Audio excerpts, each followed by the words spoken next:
everybody. Welcome to a special edition of Coming Up Milhouse, where today we watched Season 6, A Star is Burned.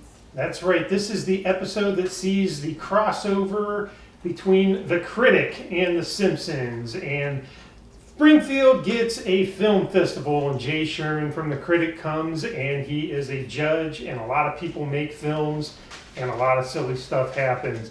And action! Hello, I'm Bart Simpson. In the past, I've brought you such classic films as Homer in the Shower and Homer on the Toilet. And now I give you The Eternal Struggle.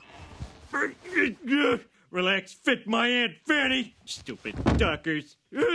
Oh, the belt is buckled.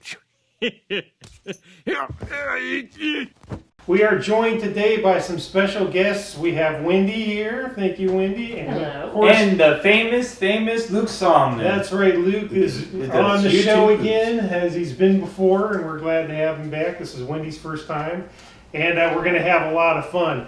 So we're going to do something real quick right now, and it is a fun fact that Luke has looked up. So Luke, give us the fun fact. Alright, so the fun fact for the episode is during the production of this episode, Matt Groening actually hated the idea for this episode. Because mostly though, Matt Groening believes that this episode was gonna hurt the world building of The Simpsons. And he believes that one of the creators of the show though was just trying to get this show to big popularities because it wasn't doing so well on the Fox for his first season. Very good. Very good fun fact. Appreciate that, Luke. All right, we're going to do what we normally do, and we're going to do our lines, but I'm going to kick it off to Wendy first. Wendy, give me your first line. Exactly. And I do use this one a lot. Exactly. Excellent. I must prefer to excellent stuff. And so that's when Homer got the line "excellent" wrong, right? Yes, exactly. Okay, good that's good part. All right, Luke, why don't you give us your line? I got a few lines I would like to pick, but I'm gonna go pick with the one funny one though instead. March has suggested everybody here in Springfield to do a film festival, and everybody voted, do it, do it, do it. And so after March was surprised about it, she then says, well, I got a few other things ideas that we can give to everybody else for Springfield. And then the audience just went and goes, don't push your luck! Don't push your luck! Meaning that they just only want to do the film festival. Right. Yeah, Nothing more. Didn't want Marge to have a whole bunch more ideas, did they? That was a good one, Luke. What about you, Gail? What do you got? Excuse me, did something crawl down your throat and die? It didn't die. Of course, that was somebody asking Barney when he spoke up during a film festival. Yeah, she was really in love with this film, but not so much with With Barney himself, apparently. what about you? All right, my line is, today we review an aging Charles Bronson in Death Wish 9, and then it cuts to Charles Bronson in a bed in the hospital, and he says, I wish I was dead. So that's a pull for us old school guys. Death Wish was Charles Bronson's big franchise he had back in the 70s, and I think bled into the 80s, and I like it. Charles Bronson, good stuff. All right, that moves us into scenes. Wendy, what is your favorite scene? Well, in the beginning, there is a montage of Springfield where there's bikini-clad Springfield people, and you see a bunch of zoo animals going into a garage, and then they come out as Krusty Burgers.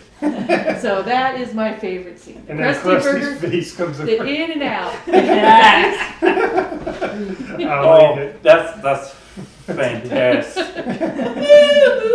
All right, Luke, what's your favorite scene? I'm gonna pick one note from the film festival that really got me losing my mind, and it goes to little something like this: Hot Small Man Production presents Man Getting Hit by Football. Ooh.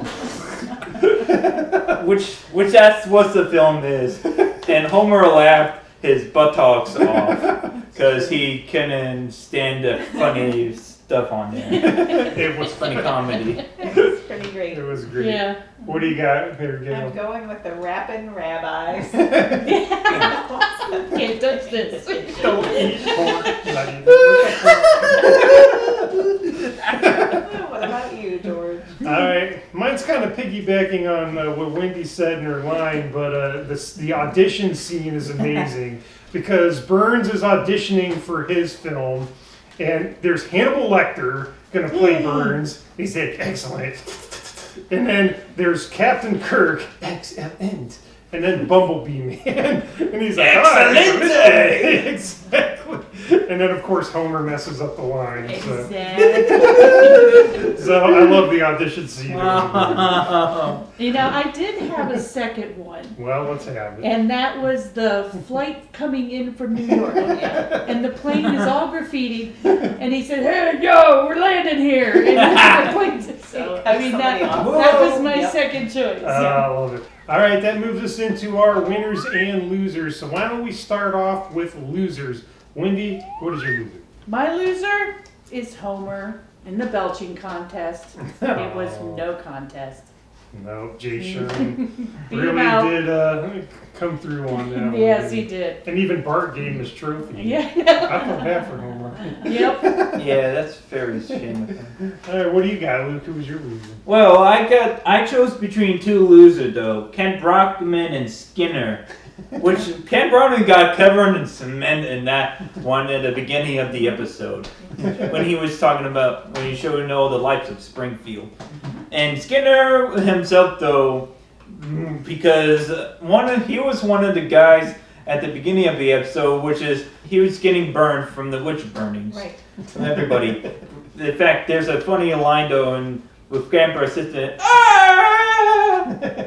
He was one to burn him off, and he was chasing somebody else that tried to interrupt him. Yeah, good Because one. Springfield comes in dead last with science. Catalyst with science! All right, Gail, your loser? My loser is Chief Wiggum because he in Apu's movie, which was really just footage from the store of robbery, Wiggum's tie was stuck in the hot dog machine, and then he himself gets pulled into the hot dog machine. I got problems of my own here. Judging by the situation, it could probably get worse and then better. It could be. What about your loser, George? All right, my loser is the market research people because this is when Smithers and Burns are talking about his popularity, and Smithers tells Mr. Burns that market research says that people see you as somewhat of an ogre, and Burns is like, to club them and eat their bones. So I'm like, the market research people probably are in the crosshairs of Burns. Which Yeah. funny thing though, that came way before Shrek. True. Good point. All right, we're going to do our winners next. Wendy, who was your winner of the episode? Our picks for the Springfield Film Festival. That's My right. pick is the city of Springfield itself for being able to have such a wonderful contest. Nice. That is a very good That's one. it. That's actually a very good selection. Very good. Thank you. What do you got, Luke? Who's your winner? Today I'm going to be picking one of the mans during the film festival. Good old Barney.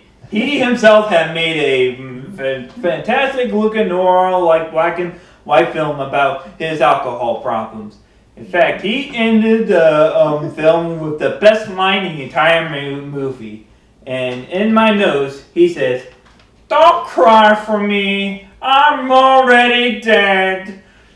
That touched a lot of hearts, and you won the award, right? He touched me hard.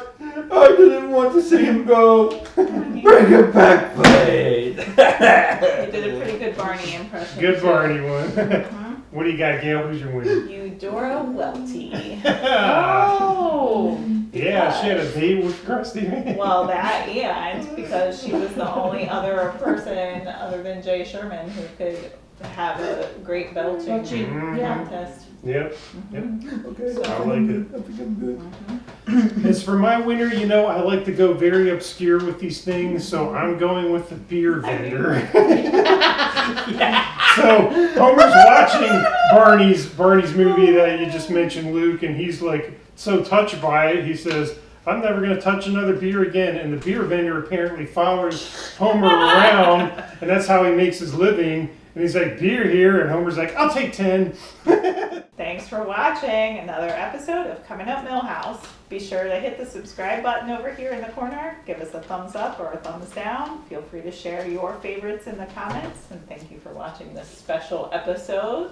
And until next time, Jimmy Jokers!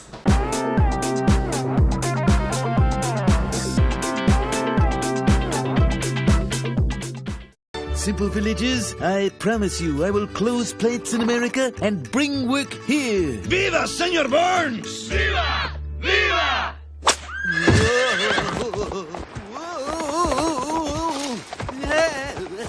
We did 20 takes, and that was the best one.